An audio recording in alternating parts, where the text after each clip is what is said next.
Hello, hello, and welcome to This Week in the Middle East with myself, Francis Matthew.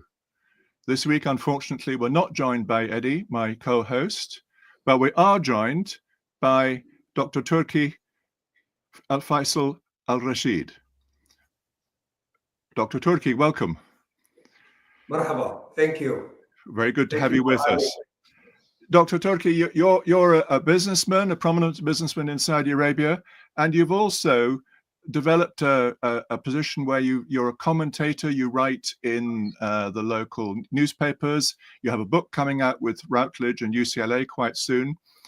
So it's ideal to have someone like yourself now talking about what's happening in Saudi Arabia, which has become such a significant country in the region and with such exciting stuff happening internally. We'll perhaps manage our conversation by talking what's happening internally first, and then look to what's happening in the region, going inwards, outwards. So at the moment, Saudi Arabia is going through this vast process of the 2030 vision and some of the internal changes. But I'm curious to know whether you think this is a transformation or whether those ideas were always there in Saudi Arabia. Well, whenever you look at Saudi Arabia, you have to look at Saudi Arabia from three lenses. The first lens, which is it's the Qiblat al-Muslimin. The second lens is the central banks of the world for oil. And the third lens, we are in a very dangerous area. Many commentators, they try to look at what's happening today, but they never look at why it's happening. Saudi Arabia and the Arab world being under the domination of the US mainly for the last 80 years, and almost every problems you could see now, it is the harvest or it's the outcome of what's been going on, promoting war and promoting conflicts, and the end as we could see it now. So Saudi Arabia, we are in this time of shift. I call it as a transaction period. Saudi Arabia with the whole world, they decided to come up with the United Nations 17 development goals, and every country make his own plan to suit his own plan.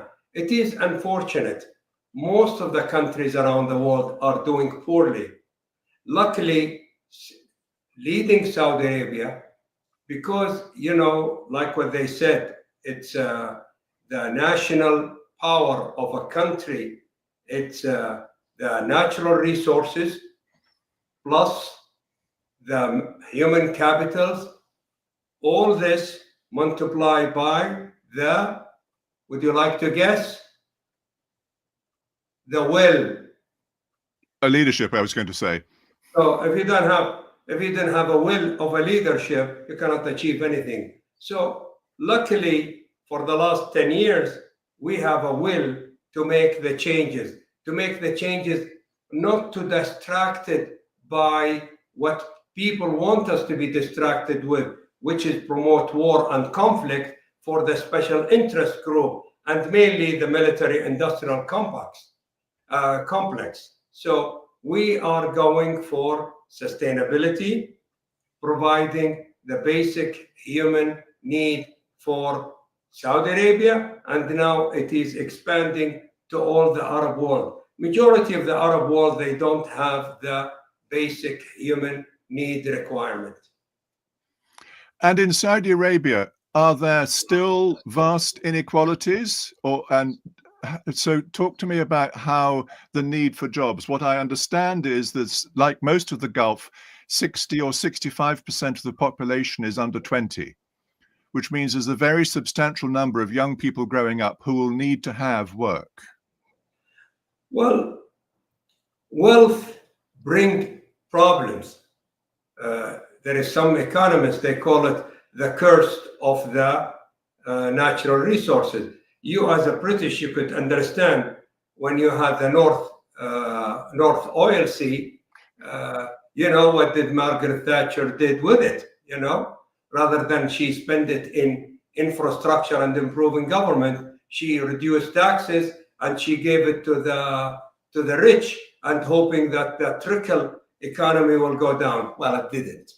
So Saudi Arabia trying to balance while we are hosting more than 8, 9, 10 million foreigners, and we've been hosting hundreds of millions of foreigners. We have improved their life, we have improved their family, their grandchildren, and we're trying to balance this between, while we have responsibility to the world and to the 8, 9 million people that we have improved their life, we have to look at our own Saudi population to hire them and create jobs for them.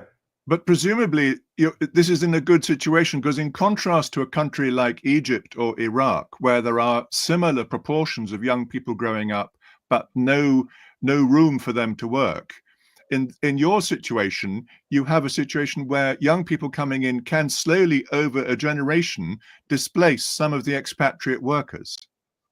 Well, we are doing, you know, if you look at the numbers of unemployment, unemployment went down dramatically. But we have to understand that the only way the unemployment could go down and the only way you could absorb all these young people who are coming to jobs is through the private sector. You mentioned Egypt. Unfortunately, you know, with the military taking over almost all sectors of the life there, there is no room for private sector. And that's why the majority of Egyptians now are suffering with their basic human need. In Saudi Arabia now, the government are trying as much as possible to move backward and to push private sector. And now we could see whether it is the housing, whether it is the unemployment, or creating jobs. As you could see, I don't know whether you've been to Riyadh or Saudi Arabia lately, things have changed a lot. And there is a lot of activity. People expected jobs to be in the offices. It's not true. Major jobs for the young people is for the services. And that's what a lot of Saudi, you could see now, if you come to the services, you could see a lot of Saudi men and women are working in the services. And you mentioned private sector, but there's been a shortfall in foreign investment. The beginning of the plan required quite a lot of foreign investment. Do you see a way to expand that again? Well, the foreign investment present both a challenge and an opportunity. For Saudi Arabia, while the economic reform agenda, it might reduce the foreigner investment. It will give it a time to improve our laws, to improve our infrastructure. So yes. The slower the foreigner investment, the better we could look at our own improvement. So you see a silver lining in the cloud? Well, the slower you goes down, or the challenges you go down, it's created an opportunity for us to see what's wrong. Where are we short here? What can we improve here? I mean, but don't forget, the GCC, they produce almost 15 million barrels a day. And the entire population, it's about 30 million. So I honestly don't think there is a problem of capitals. There is a problem is how you implemented it. How do you move it? So Saudi Arabia is producing X amount of million of barrels a day. They have the resources to invest locally, but without every investment, because there is, as you could see, there is a law which is it said,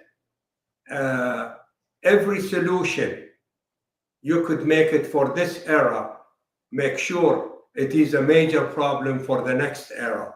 So you have to balance it.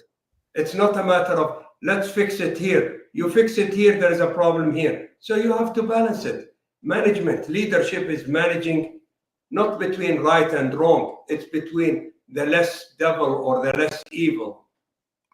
But I'm curious, as this transformation has happened, there must be some quite conservative concern. Is there a sort of kickback against what's going on? Is there a sense of unease at the movement in society? Of course.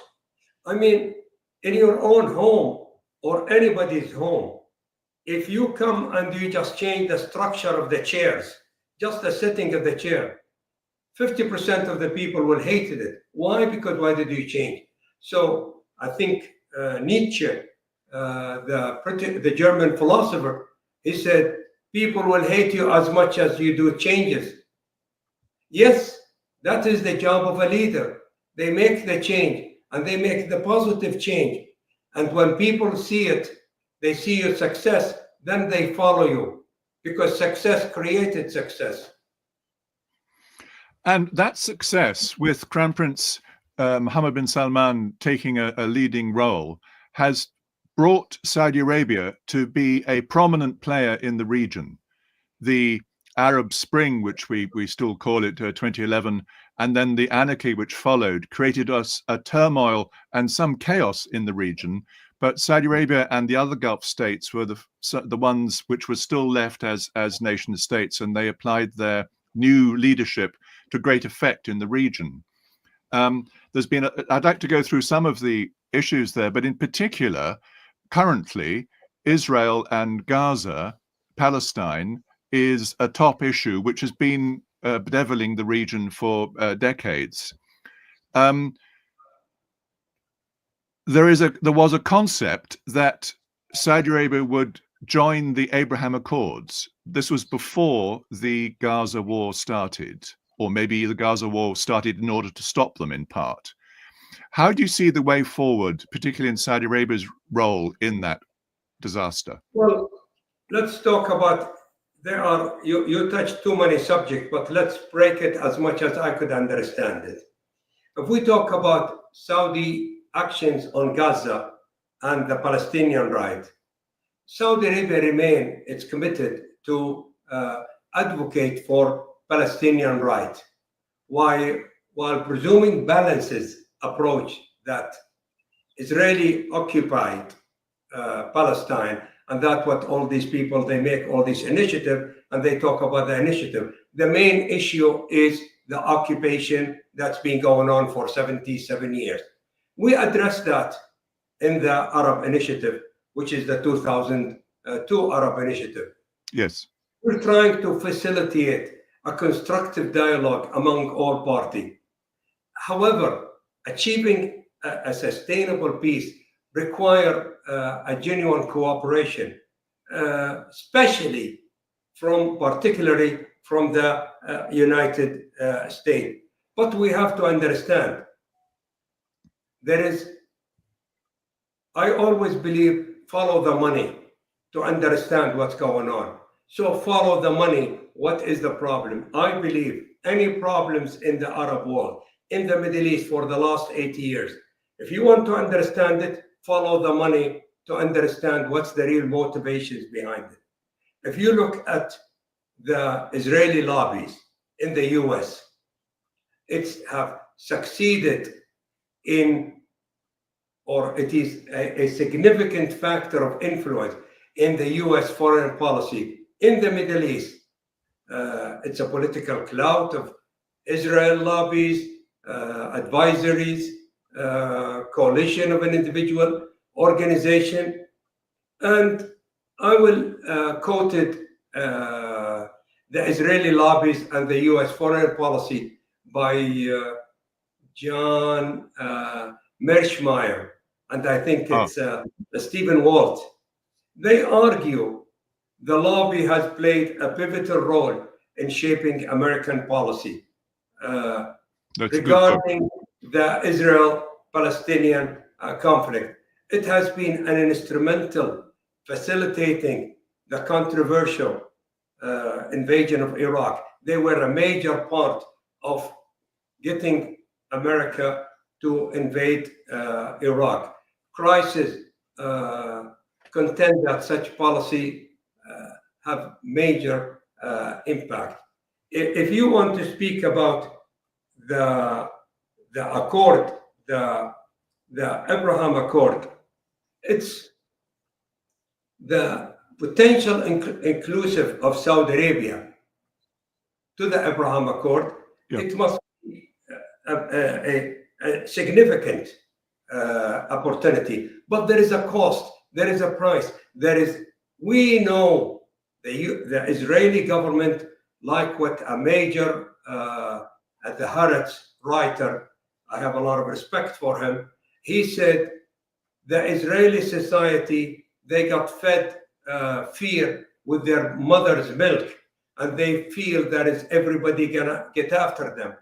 And trying to satisfy this fear, the US have caused major damages to the millions and millions of the Arab aspiration.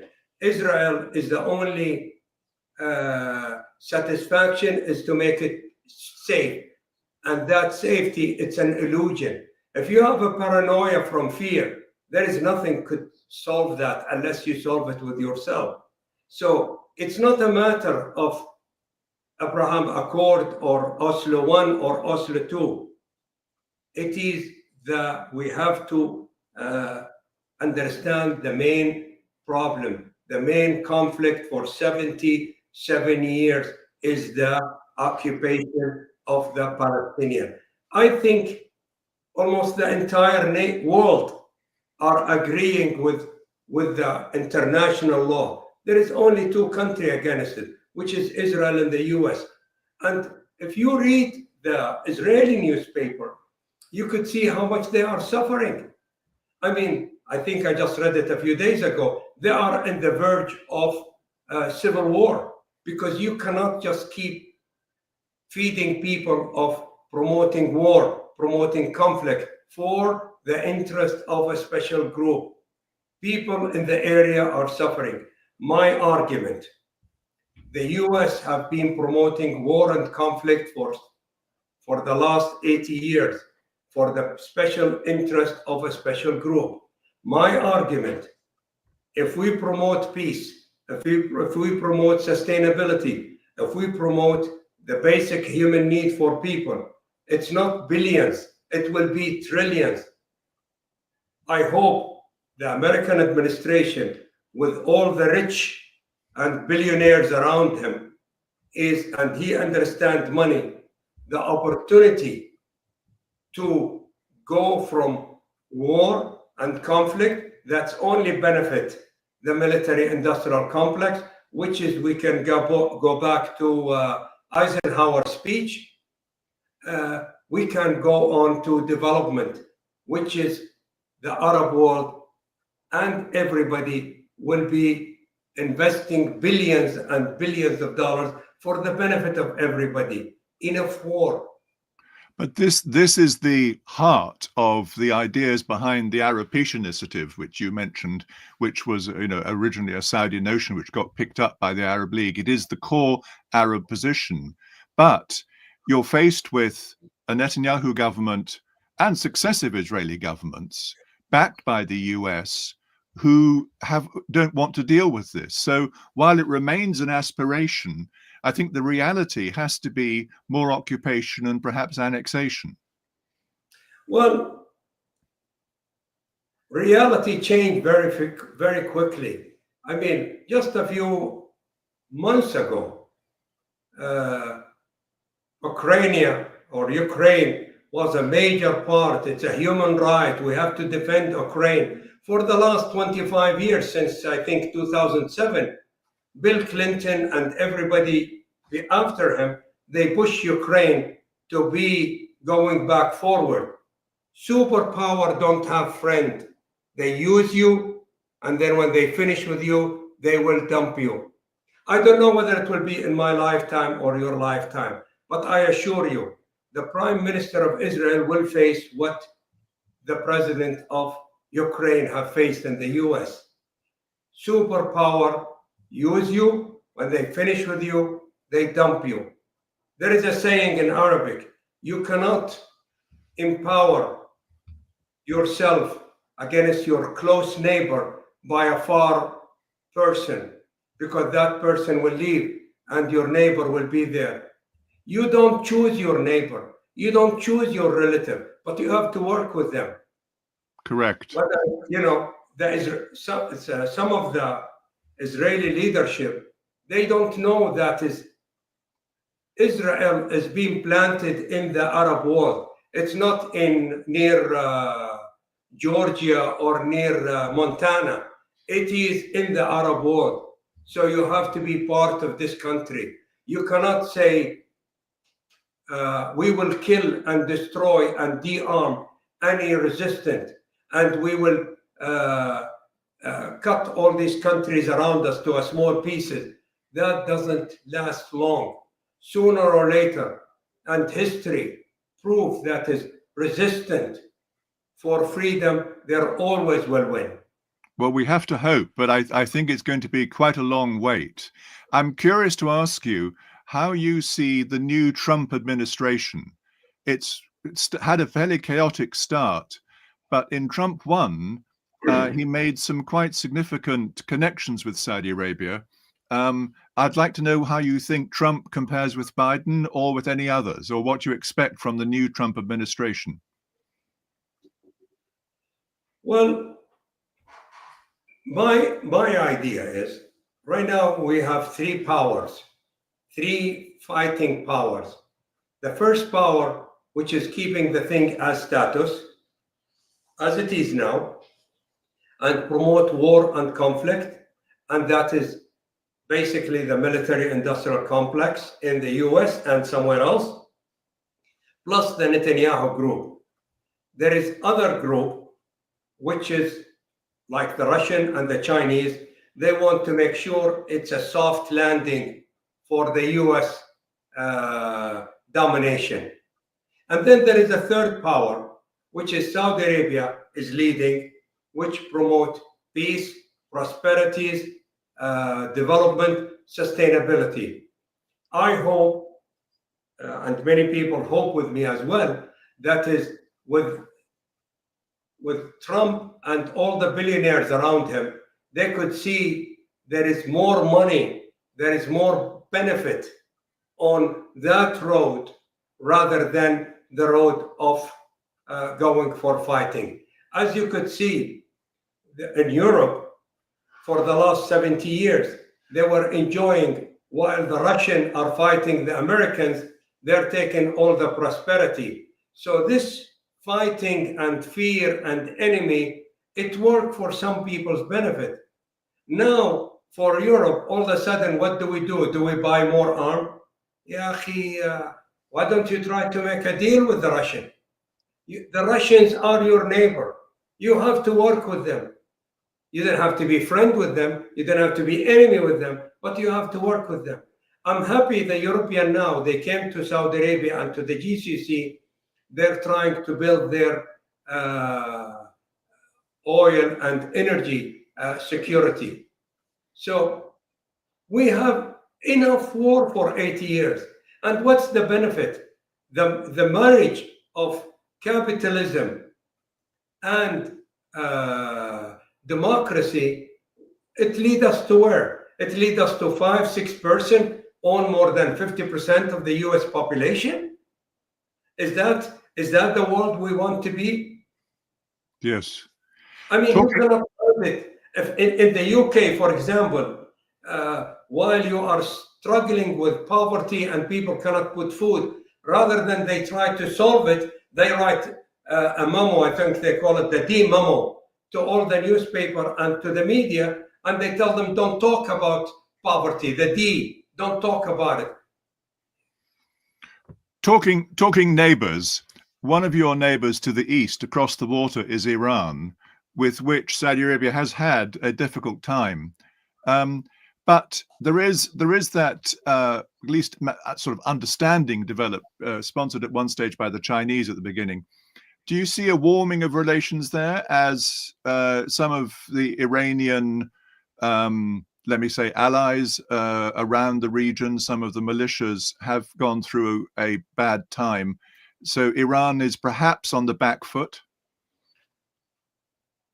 I've been promoting this thought since the Gulf War. I remember the reporter, the Middle East reporter for The Independent. He died. His name will come up to me. I think he was in Lebanon. We are fighting. We cannot fight with Iran. We have to work with Iran. Iran is our neighbor.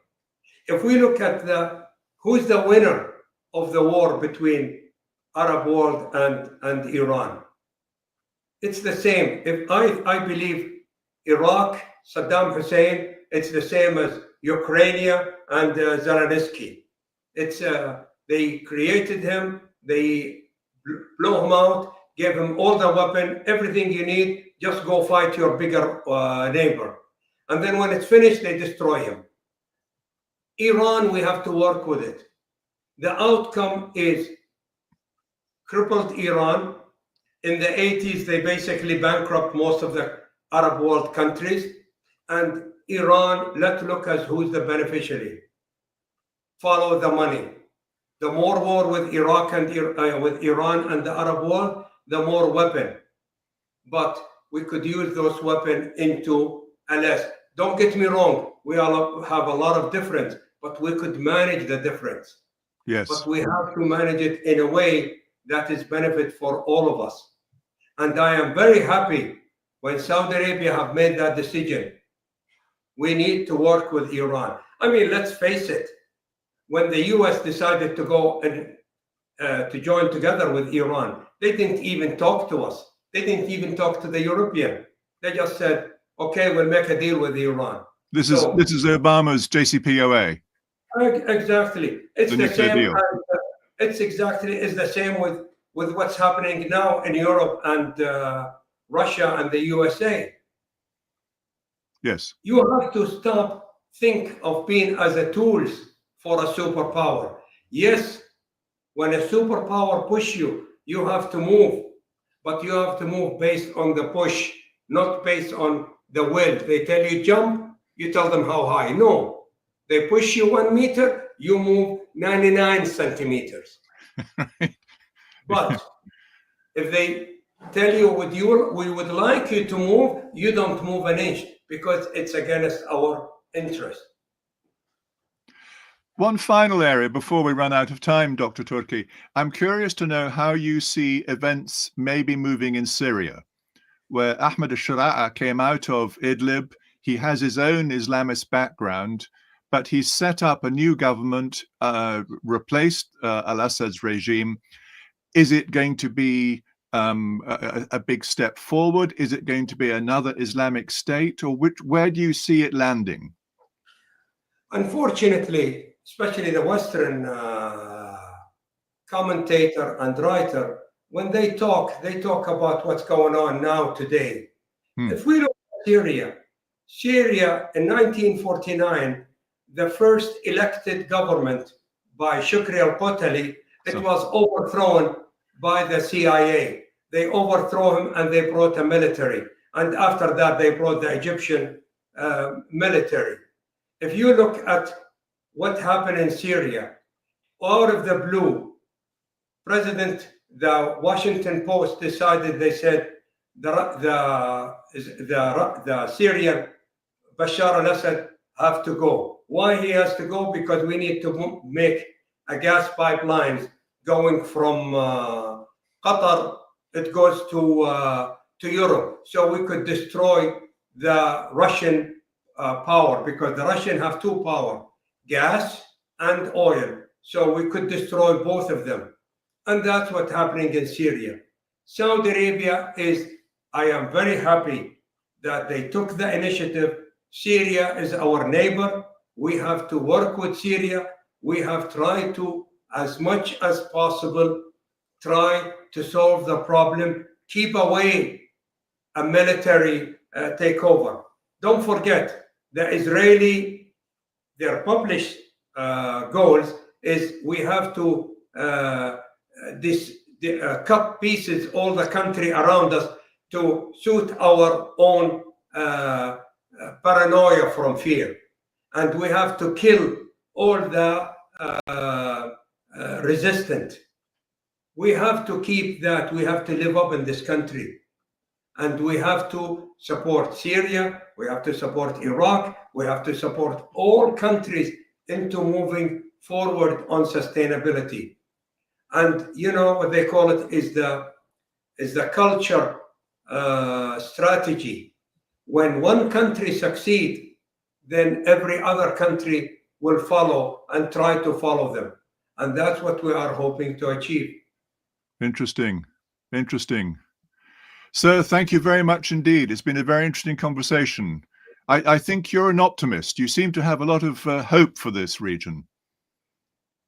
When we look at the human basic need, when we start to look at our own interest, the leadership, when they start to look at their own, you see, one good thing about Saudi Arabia leadership and the Arab, the Gulf, because they are controlled by three pillars, three chain: religion. They have to think within the Islamic thought and paradigm. They have to think within the tribe paradigms. And then they have to look at with the economic paradigm. They have to keep those three. You cannot just say one and it's enough.